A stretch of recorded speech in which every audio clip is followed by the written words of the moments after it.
Alright, second video for chapter 2. This is going to go from 2.5 through to 2.7, covering number types, how to construct an object, and accessor and mutator methods. So we've dealt with some numbers, integers, 13, that kind of thing. There are two main types of numbers in Java, two that you really have to worry about using for the AP test. There are more, but you don't have to use them. We have two different kinds of numbers. We have what's called integer and floating point numbers. Integers, these are whole numbers, no fractional part. For instance, and these are some sort of decimal component to them. Now, for instance, 13 is an integer. 13.0, well, technically it represents the same value, is a floating point number. Floating point describes the representation of the number in the computer as a sequence of the significant digits and an indication of the position of the decimal. So 13,001.3 and 0.00013 all the same decimal digits of a 1 and a 3, but the floating point number changes where the decimal place would be. So to use a computer and tell it the types, there's type int, which you've already worked with, and then the floating point type we are going to use is going to be type double, okay, which stands for double precision floating point. It's a really big chunk of memory, so you can put a really large number in that. Writing numbers don't use commas. For instance, 1,300, not 1,300.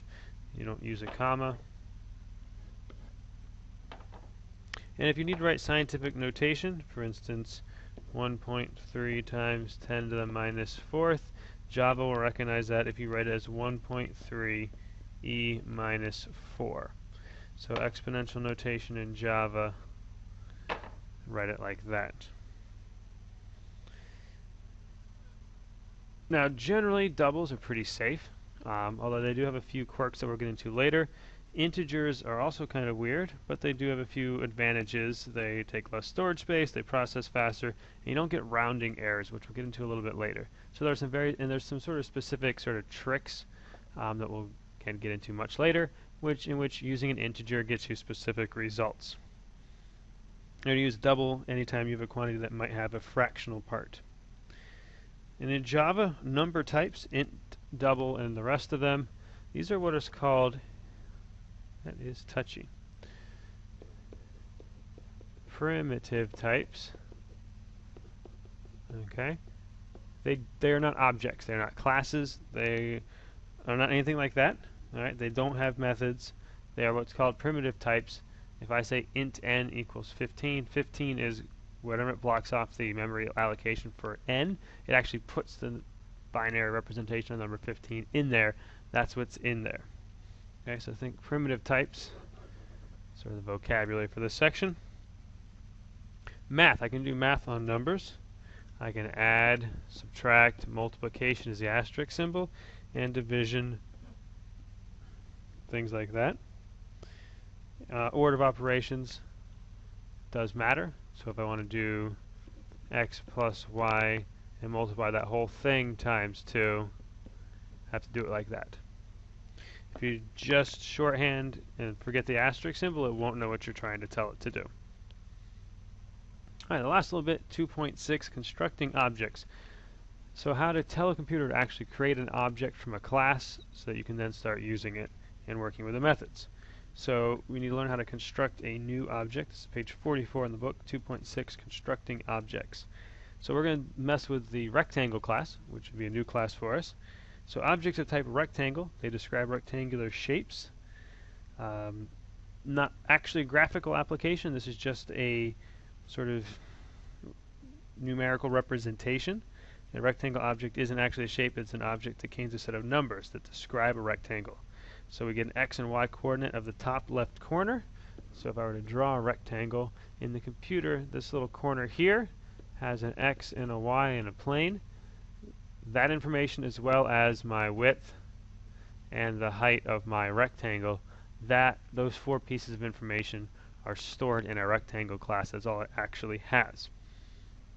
Okay, so let's say x equals 5, y equals 10, width equals 20, and height equals 30. So that's going to be our sort of numbers. So to make a new rectangle, we need to specify the x, y, width, and height values, then invoke the new operator, specifying the name of the class and the parameters that are required for constructing a new object. Okay, so you're using the new operator followed by a class name and parameters to construct new objects. So I want to make a new, reserved word, new class name. This is a rectangle. Okay, and then some explicit parameters. Let's go, and for the constructor of a rectangle class, they are in order of x, y, width, and height. So we would write in just 5, 10, 20, and 30. And that will create a new rectangle in the computer memory. So the new operator makes a rectangle object, it uses the parameters to initialize the data, and then it returns that object. So it's the return type, so we've got to do something with it or we're going to lose it. All right, as written right now, it doesn't do anything. It would create a rectangle and then it would sort of disappear because we didn't put it anywhere. So what you're going to actually do is you're going to store that in some variable. So the type of the variable, which is going to be the type of your object or class type, so rectangle, and what are we going to call it? Well, that's our class. Let's give our object name the name box equals a new rectangle. Invoke the operator to actually create the object in the computer. 5, 10, 20, 30. Semicolon. End of the statement. All right, so now we've created a new rectangle and returned it to an object variable where I can store it. Okay, I don't necessarily have to put in these parameters. For instance, there's a default constructor, or sort of like a do-nothing constructor. So I could say, in most classes, box1, remember numbers are okay as long as it's not the first character, equals a new rectangle, and we'll give it no information. And what that will then do is initialize all of my numbers to 0. So I'll have a rectangle with an upper right corner at spot 0, 0, and size nothing. It has no width, no height, so it's essentially be a useless one.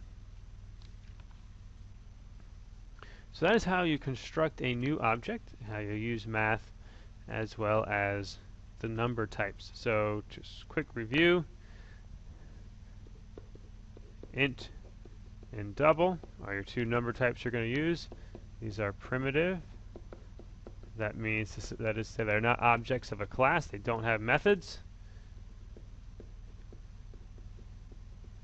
And you can do math on them: multiplication, division, addition, subtraction, and a couple other things that we'll get into. And then constructing the new operator to construct a new class of some. So new class name, and then any required parameters.